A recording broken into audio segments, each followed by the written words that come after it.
भक्ति का मार्ग क्या है और हम किस प्रकार से हम अपनी भक्ति संपूर्ण कर सकते हैं। भक्ति करने से हमें क्या फ़ायदे हैं। इस ऑडियो के माध्यम से मैं विजय ध्यान अनमना पंथ के सभी जीव जो इस मिशन से जुड़े हुए हैं उन सभी को कुछ प्रकाश संदेश देना चाहता हूँ। सबसे पहले मैं नतमस्तक हूँ उस परम शक्ति के चरण कमलों में, उस सतगुरु महाराज गुरुदेव महाराज जी के चरणों में, और आप सभी लोगों का जो प्यार है मैं आभारी हूँ आप सब के लिए। तो एक रुझान आया कि हम भक्ति कर रहे हैं, वो क्यों कर रहे हैं और भक्ति के सही मायने क्या है, किस तरीके से भक्ति संपूर्ण हो सकती है। तो देखिए, भक्ति जहाँ से शुरुआत होती है भक्ति की, तो भक्ति की शुरुआत होती है भाव से, भावना से। जैसे जिस प्रकार किसी भी मनुष्य की कोई भी कैसी भी भावना हो, वो भावना वैसा ही रूप धारण कर लेती है। और जो भावना है वो भी एक शक्ति का नाम मात्र अंश है।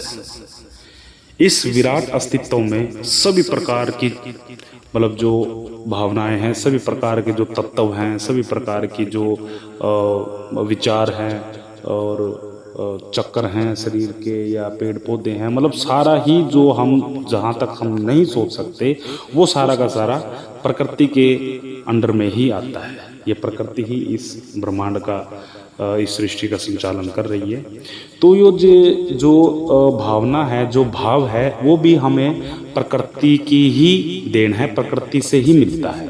वो उस प्रकृति की हम पर रजा होती है, उसका हमारे ऊपर प्रकाश होता है या हमारे ऊपर दया होती है, तो तब जाकर हमें वो भक्ति की भावना या भाव है जो वो हमें देती है। क्योंकि जैसे बच्चा जब पैदा होता है तो उस टाइम उसको उसका दिमाग बिल्कुल खाली होता है, वो पुनर्जन्म की जो बात है उसके दिमाग में चलती रहती है।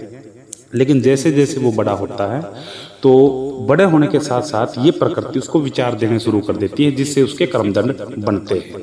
अगर भावना अच्छी है, उसने कोई पिछले जन्म में अच्छे कर्म कर रखे हैं, तो प्रकृति उसको उसी के आधार पर ही उसकी भाव बनाते हैं, उसकी भावना तैयार होती है।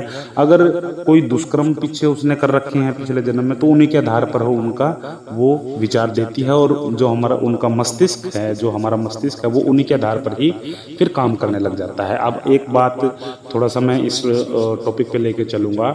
जो हमारा मस्तिष्क है वो एक कंप्यूटर की हार्ड डिस्क है, और जो हमारा विचार है या जो हमारी सद्भावना है, जो हमारी पॉजिटिविटी है, नेगेटिविटी है, वो एक सॉफ्टवेयर है।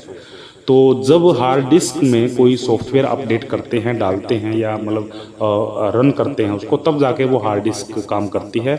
ऐसे ही हमारे जो मन के विचार हैं वो हार्ड डिस्क वो सॉफ्टवेयर हैं, और जो हमारा माइंड है, जो फिजिकली माइंड है, जिसे हम भौतिक दिमाग भी कह देते हैं, जो उठा भी सकते हैं, पकड़ भी सकते हैं, उसको मशीनों में देख भी सकते हैं, वो हमारी हार्ड डिस्क है। तो जो भाव है, भाव के अनुसार ही हमें भक्ति मिलती है, और जैसा भाव रहेगा इंसान का वैसा ही वो भावना वो रूप बना लेती है। अब देखिए, जैसे कोई मूर्ति है या कोई पत्थर है जिसे हम भगवान मान रहे हैं, तो हमारी भावना ही है कि हम उस पत्थर को भगवान मान रहे हैं, और वहीं से ही भगवान, वहीं से ही परमात्मा प्रकट हो जाते हैं। और बहुत से लोग ऐसे हैं जो पत्थरों को अपना इष्ट देव मान के और परमात्मा मान के, भगवान मान के उनको रिझा रहे हैं, और उनसे मतलब अपनी इच्छा के अनुसार जो भी है वो कार्य करवा रहे हैं। उनकी सफलता का लगा लो, उनके मानसिक जो संतुलन है उनका लगा लो, या उनके कोई बिजनेस का लगा लो, या किसी भी प्रकार का उनके जीवन से संबंधित जो भी बातचीत है वो अपने इष्ट देव से वो मांग रहे हैं, और वो इष्ट देव उस पत्थर में प्रवेश होकर, क्योंकि गीता में कहा गया है कि कण कण में वो मालिक, वो परमात्मा परमात्मा, वो शक्ति विराजमान है। बिल्कुल छोटे से छोटा जो कण है, मैंने आपको पिछली ऑडियो में भी बताया है कि इस ब्रह्मांड के सबसे छोटे एटम से लेकर और ब्रह्मांड के अनंत छोर तक वो परमात्मा ही विराजमान है। उसको सोचने की जरूरत नहीं है। उसके पास इतनी मतलब इतना सिस्टम है उसका कि उसकी जो नाम मात्र की छोटी छोटी जो शक्तियां हैं वो अपने आप ही काम कर देती है। उसको सोचने की भी जरूरत नहीं पड़ती, वो सोच के दायरे से भी परे है। तो बिल्कुल मिट्टी के बिल्कुल बारीक कण से लेकर और इस ब्रह्मांड के अनंत तक वो मालिक, वो परमात्मा, वो शक्ति विराजमान है। और जैसी हम भावना रखते हैं वो शक्ति वैसा ही उस पत्थर में, उस मूर्ति में वैसा ही रूप ले लेती है। और हमें अगम का रास्ता, ये हमें जो मतलब अपने जो विचार हैं उनके हमें हर एक चीज़ में मतलब कहने का सफलता मिलती चली जाती है। तो भक्ति जो शुरू होती है वो भावना से शुरू होती है। तो जैसा हम भाव रखते हैं वैसा ही हमारा जो परमात्मा है, वो हमारा प्रभु है, महाप्रभु है, परमेश्वर है, वो वैसा ही काम करता है।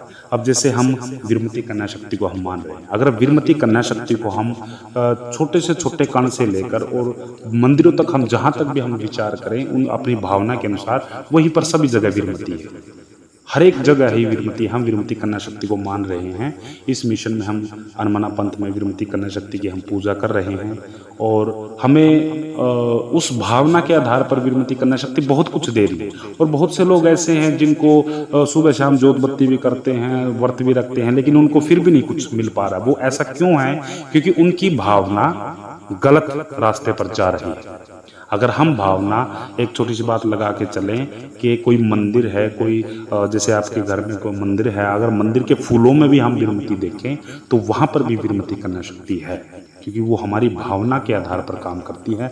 हमारी भावना ही वो परमेश्वर का रूप ले लेती है और वहीं से ही परमेश्वर, वहीं से ही परमात्मा, वहीं से ही शक्ति प्रकट हो जाती है। तो ये थी भक्ति की बात। और हमें भक्ति क्यों करनी है?